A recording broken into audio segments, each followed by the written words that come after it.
Hey guys, Nicole here, and I'm back with another process video. I am still working on my June kit from 3 Scrappy Boys, and I have the add-on for June 2014. And here I'm just kind of going through my tray where I keep past kits and my current kit, and I'm usually pretty good about remembering what was current product and what was older product. And I've kind of already laid out my photos and everything, and the sketch that I just showed you is number 328 from Nuts About Sketches blog, and I'll post a link below where you can find the sketch, and a link also for the kit information for 3 Scrappy Boys. And so again, I'm just kind of laying everything out, and I had already die cut some craft cardstock with a trying to think of what cut file that is. It's I believe it's a Carrie Bradford file, and it was only like 3 rows of circles welded together, and I just copy and pasted them a couple times and welded it all together. And originally I was going to end up cutting 2 of them, and I just decided that more than likely it was going to get covered up, so I just counted how many circles to divide it in half and cut it in half and spread it between the 2 sheets.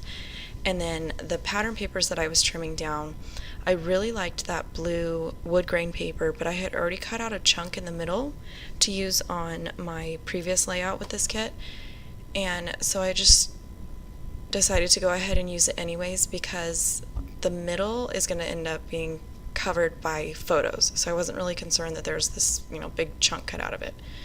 And most kits come with a single sheet of each pattern paper, unless you do like a double up on the pattern papers, which I don't.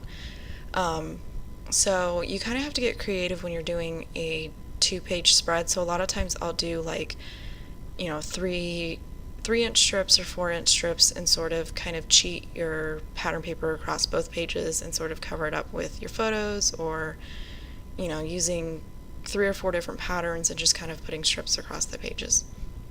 So there you can see that chunk of paper that was missing that I was talking about.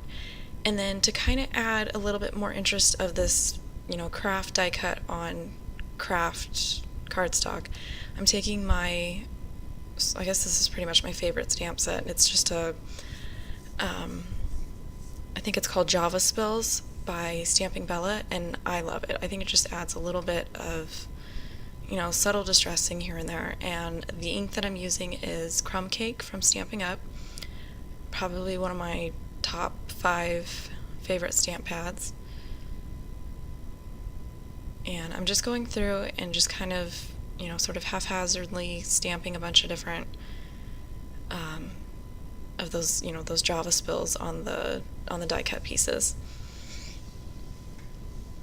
And then I'm just going to take some liquid adhesive and kind of run it along the back of the die cut and attach it to the top of my page. And then for the center strip, I took that double scalloped border punch and punched it, even though I ended up covering most of it when I was initially sort of pulling everything and kind of looking at the sketch. I thought it would be more visible, but I'm okay with the fact that most of it's covered up. You can see it a little bit more on the right page than you can on the left, just based on the way that I layered my photos. If I had shifted these maybe completely to the right margin, or even just kind of squished them maybe in a tighter cluster, you would have seen it more, but I was okay with covering it up. It didn't bother me. But I did like how the scallop in the pattern paper and the scallop on the border punch kind of helped balance out all those like circle scallops on the top from my die cut piece.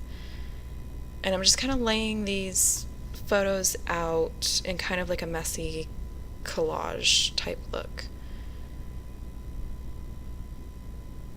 Most of the sketches that Sean does for Nuts About Sketches kind of have that whimsical look. The photos aren't completely lined up, but it's you just take your interpretation on it. So sometimes I will line them up straight, and sometimes I will just kind of go ahead with the whimsical look, just depending on what I like when I lay out, the photos, and just kind of give it like a test run to see what I like and what I don't like.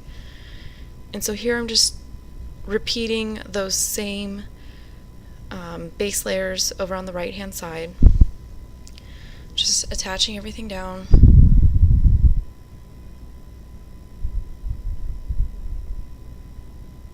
And again, that hole in the blue paper will be covered up, so I think it was a good thing that I ended up cutting out one of the cut aparts from the center of the paper.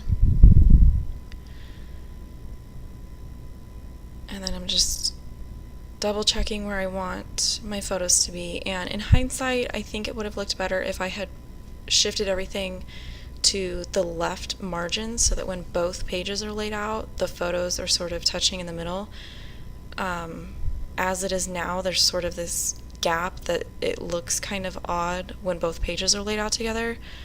But by the time I put it in page protectors in a D-ring album, there's already going to be, an 1.5 to 2 inch gap sort of spanning it. So I'm not really concerned about it, and I'm not a scrapbooker that necessarily pays attention to, trapped white space or, certain, I guess, laws of design. Like I just wing it, I just kind of do whatever I like at the moment.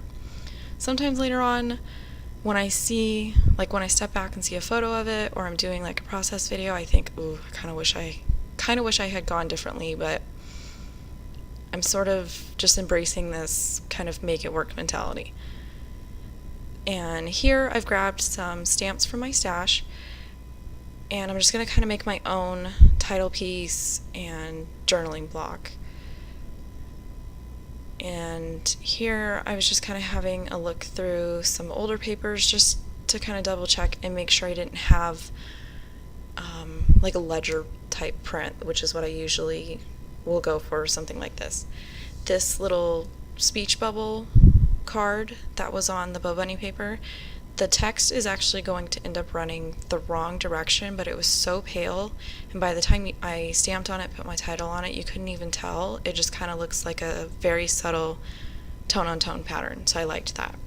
So I just inked it up with Hero Arts yellow ink and Butter Bar.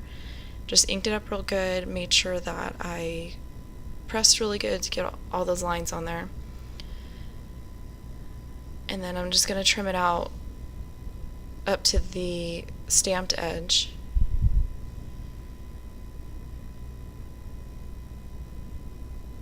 And then I'm going to kind of rough up the corners, grab my crocodile and put some holes in it, and just kind of make it look more like maybe like a pre-made die cut or embellishment or something. Kind of make it look a little bit more realistic.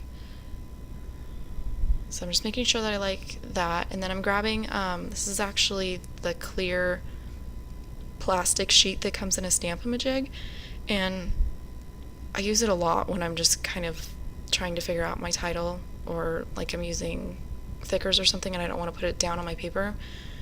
I'm honestly just too lazy to go walk 10 feet into my pantry and get like wax paper or something, so I just kind of use whatever I can find on my desk. And I'm just kind of trying to figure out, what I want my title to be. And the gray alphas were from a previous 3 Scrappy Boys kit, and these navy jelly bean soup, I think they're alpha beans, I want to say. I'm not real sure what they're called, but these came in the current kit, in the June kit. And then these little tiny ones are also jelly bean, and I really liked them. I'm just using a little Maya Road hat pin that came in a previous kit to put my letters on. And then to finish off my title, I grabbed another set of foam thickers that had come in, I want to say the January kit from 3 Scrappy Boys, and it just happened to be that all these alpha sets from previous kits matched the colors in this kit really well. And when I first got the June kit, I thought, oh, I'd seen the Modern Mist collection from Bo Bunny, and I really didn't like it, and I thought, well, I'm not gonna invest in it. And when I saw it in my kit and saw it in person, I was like, I really like the colors, and I kind of started kicking around ideas as far as what I wanted to use it with. And I came across these photos on my sister's Facebook account.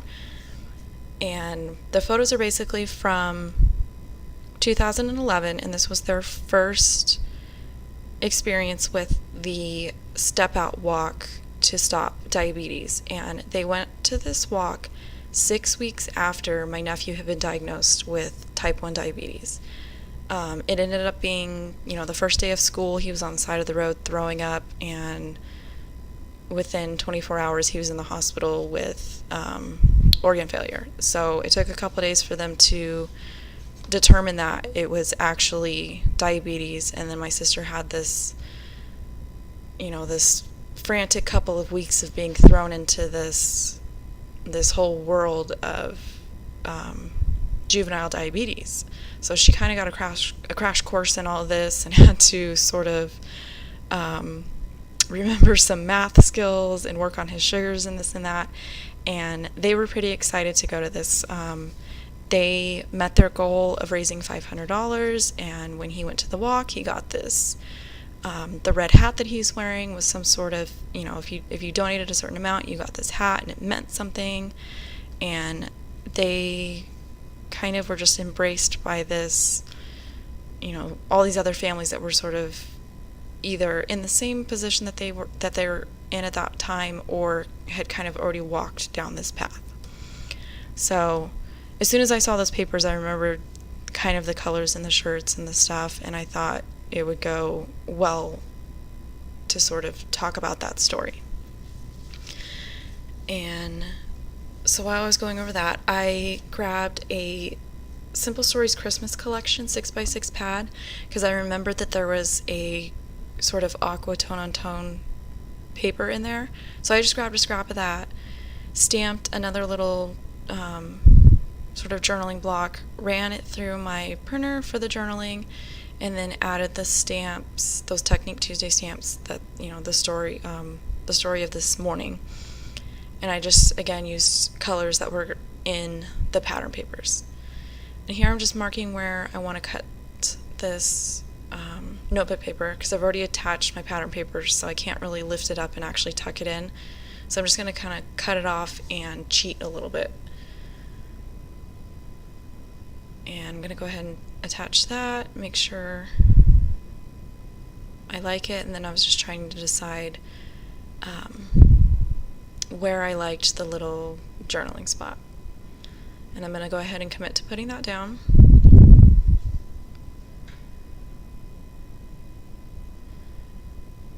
And then I'm just kind of taking a look at both pages and sort of seeing where I can put embellishment.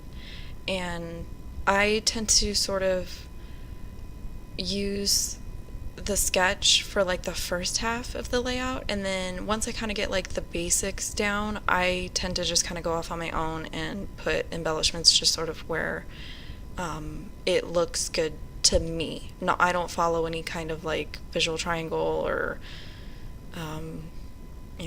this many clusters with this type of I just honestly, I'm like, I like this, or I want to put this here, or I want to include more stamping, so I want to add, like I took the cut off from my title piece, and I tucked that under on the right side and just kind of brought a little bit of what was going on the left over to the right.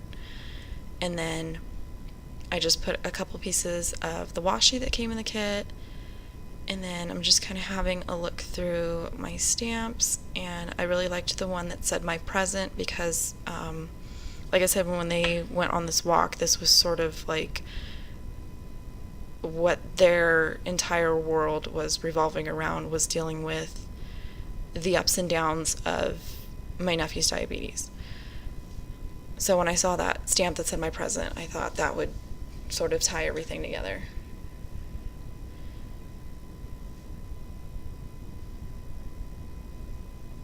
And then I have some My Mind's Eye phrase stickers that were sitting on my desk that matched. and I just grabbed one that said live in the moment, and I'm going to go ahead and tuck that down over on the right.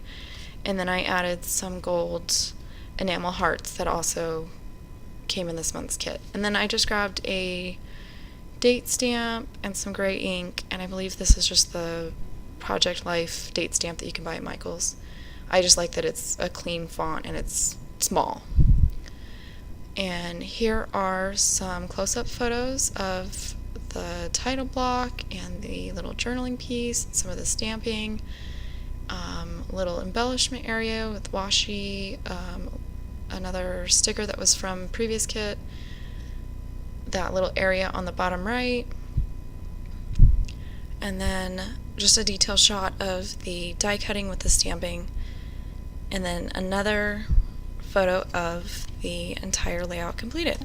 So thanks for watching, and I hope you were inspired